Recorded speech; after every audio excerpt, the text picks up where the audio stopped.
Tingnan nyo pila sa Heritage, oh. Sobrang haba. Bawal daw lumabas pero napakahaba. Sino ba namang hindi pasaherong malilate nito? Bakit di magawa ng action to? Lagi na lang ganito. Ang daming pasaherong nalilate. Napakahaba, oh.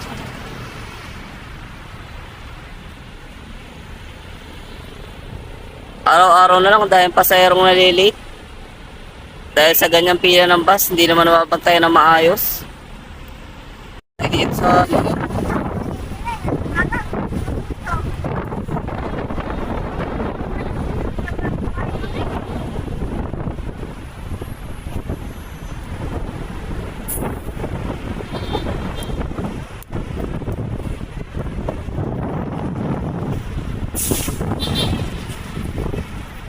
Wala naman traffic sa kabila.